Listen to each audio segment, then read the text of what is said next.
Imagine une armée, redoutée sur le papier, mais fragile dans la réalité. Une armée capable de faire trembler toute l'Afrique, mais incapable de se défendre elle-même. Bienvenue dans l'histoire fascinante de l'armée du Zaïre sous le règne de Mobutu Sese Seko. Une histoire de pouvoir, de trahison et d'effondrement spectaculaire. Après l'indépendance du République démocratique du Congo en 1960, le pays plonge dans le chaos. C'est dans ce contexte que Mobutu prend le pouvoir en 1965 et transforme le pays en Zaïre. Son objectif ? Créer une armée forte, loyale et totalement soumise à son autorité. Il fonde les FAZ, Forces armées zaïroises. Sur le papier, c'est une armée impressionnante. Des milliers de soldats, des armes modernes fournies par les États-Unis et la France, une formation militaire solide. Mais derrière cette image se cache une réalité bien différente. Le problème principal, la corruption. Mobutu ne veut pas d'une armée trop forte, de peur qu'elle ne se retourne contre lui. Résultat, les soldats sont mal payés, les officiers détournent l'argent, les équipements disparaissent mystérieusement. Certains militaires sont même obligés de voler ou racketter la population pour survivre. Oui, l'armée censée protéger le peuple devient parfois une menace. Dans les années 70, deux événements vont révéler la faiblesse de cette armée.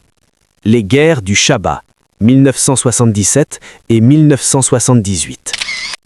Des rebelles attaquent la région minière stratégique du Chaba, Katanga. Et là, catastrophe. L'armée zaïroise s'effondre. Elle fuit, elle abandonne les positions. Ce sont finalement des forces étrangères, notamment marocaines et françaises, qui sauvent le régime. Une humiliation totale. Est-ce qu'elle a déjà gagné des guerres ?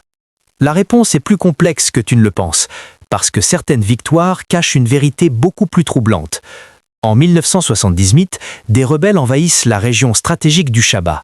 L'armée zaïroise est censée défendre le territoire, mais en réalité, elle est dépassée. Elle perd le contrôle. Ce sont finalement des forces étrangères, notamment françaises et marocaines, qui interviennent pour reprendre la ville de Kolwezi. Oui, le régime de Mobutu Sese Seko survit, mais peut-on vraiment appeler ça une victoire de l'armée zaïroise ? Là où l'armée du Zaïre a été plus efficace, c'est à l'intérieur du pays. Elle a mené plusieurs opérations pour réprimer des rébellions locales, maintenir le pouvoir de Mobutu, contrôler certaines régions instables. Dans ces cas-là, elle a souvent réussi à s'imposer. Mais attention, ces victoires étaient souvent brutales, désorganisées et basées sur la peur plutôt que la stratégie. Ce n'était pas une armée professionnelle, c'était une armée de contrôle. Dans les années 1970-80, le Zaïre soutient certains groupes dans la guerre civile en Angola. L'armée zaïroise apporte en appui, mais soyons clairs, elle ne mène pas les grandes victoires, elle joue un rôle secondaire. Les succès sur le terrain sont surtout liés à d'autres forces et alliés internationaux. Quand on analyse objectivement, il n'existe presque aucune grande guerre moderne remportée seule par l'armée du Zaïre. Pourquoi ? Manque de discipline, corruption, mauvais commandement, faible motivation des soldats.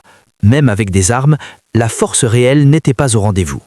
Contrairement à ce que beaucoup pensent, la corruption n'était pas un accident. C'était une stratégie.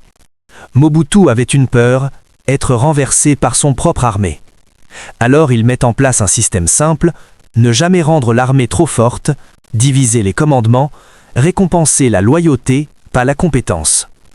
Les officiers cherchent à s'enrichir au lieu de bien diriger. Imagine être soldat, mais ne pas recevoir ton salaire. C'était la réalité dans l'armée du Zaïre.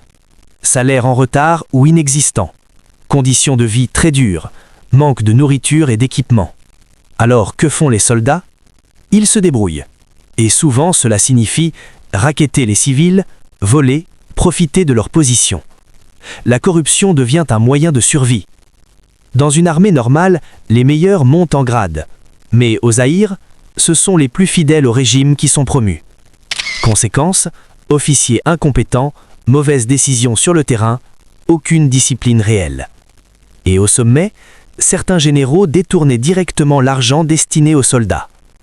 Le Zaïre recevait beaucoup d'aides militaires, États-Unis, France, autres alliés, mais cet argent n'arrivait pas toujours aux soldats.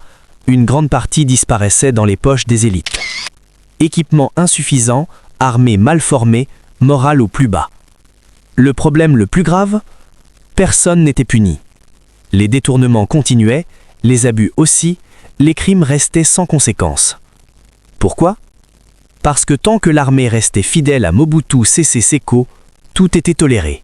Pourquoi les soldats du Zaïre fuyaient-ils parfois sans combattre? Le problème commence au sommet. Mobutu ne voulait pas d'une armée trop forte, il voulait une armée fidèle.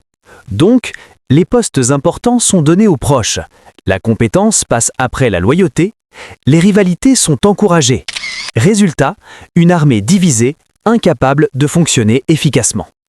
Un soldat qui ne mange pas, un soldat qui n'est pas payé, ne peut pas défendre un pays. Dans l'armée d'Izaïr, les salaires arrivaient en retard ou jamais.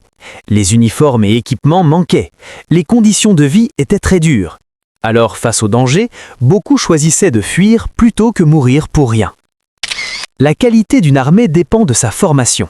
Mais ici, entraînement insuffisant, mauvaise coordination, stratégie inexistante.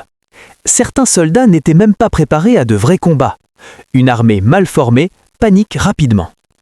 Comme face aux forces de Laurent-Désiré Kabila en 1996, l'armée du Zaïre s'effondre. Pas de coordination, pas de stratégie claire, commandement absent. Et surtout, aucun esprit de sacrifice. Beaucoup de soldats ne croyaient pas en leur mission.